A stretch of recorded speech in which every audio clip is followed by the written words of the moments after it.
done, was that the way you'd assess it? Well, I thought the second half was more comfortable than the first. We had some good spells. We scored a good goal on the counter-attack. The first goal by Victor Moses, but Bournemouth are a very good side, and I give credit to them first of all. Got a great idea to play the game. Eddie's similar to myself in terms of the philosophy of football, and it's not easy when you're a manager, and especially a young manager, and you stick your head out to get your teams to play and to pass the ball. But he certainly does that, and you see the great work that he does with his staff on the training field. So they were excellent.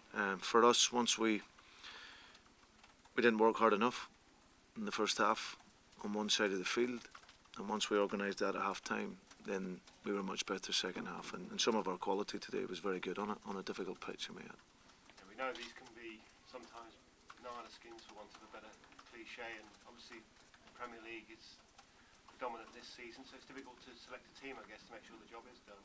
Yeah, I think, and especially with us where we're at, we're a very thin squad, and then along with that we've got a number of injuries. So but the tradition in the FA Cup for Liverpool is huge, and we want to pay respect to the competition, because we want to get to the final and win it if we can. So the players are fit enough. There's enough recovery time between now and the weekend, and as I said, that's why we came with a strong side. So the players will recover well. In the modern day, they have everything there to recover, and now we'll go into Tuesday's game on the back of a good win at a championship club in a difficult game. So it's good for us. My final question to you: can I just turn your attention to the rest of the transfer window? Any news at all? Do you expect there to be any news? And your thoughts on the Salah situation? Well, no thoughts at all. He was obviously a player that we were interested in, and we hoped we could do a deal, but as of yet, there's nothing done on it. So the club is still looking for players that we can bring in to strengthen. But it's a difficult market in January, so we'll see what happens. But if there's none to come in, the players that I've had have took us this far already.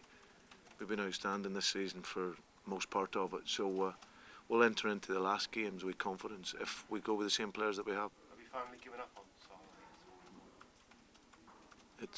The window's not closed yet, so we haven't given up, no. Any others? Somebody, guys? Brendan, are the conditions here almost a bit too nice for Bournemouth to expect giant killings? It's a nice pitch and they play nice football, and don't perhaps take Premier League clubs out of their comfort zone.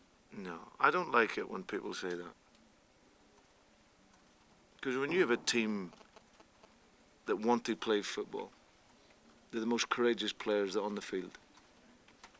I don't think it's too nice.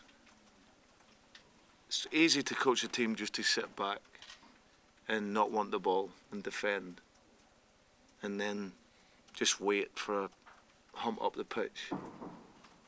The courage that the Bournemouth players showed today was fantastic.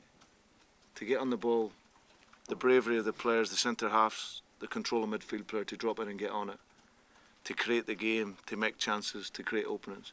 And they've got better. I've watched them as the season has gone on, and they've got better and better. Got young players. So I don't think it's too nice. It's a wonderful club, Bournemouth. Got great history, great tradition here. And right the way through their history, they've played football. In this country, it's deemed too nice. But that's why we cry when we get to World Cups and wonder why the players aren't technically good enough. It's players, coaches like Eddie Howe and such that will take the game forward in this country because they believe in a way of work and they have a philosophy. And I don't think it's too nice at all. I think they're a terrific team with one of the most courageous players in their league. It was a very different game to the Oldham game last year, when it was more a case of almost being bullied out of it by a physical team. That's the nature of it. You have to, expect that in this country. It's the level of the game. And there's no right or wrong way to play football.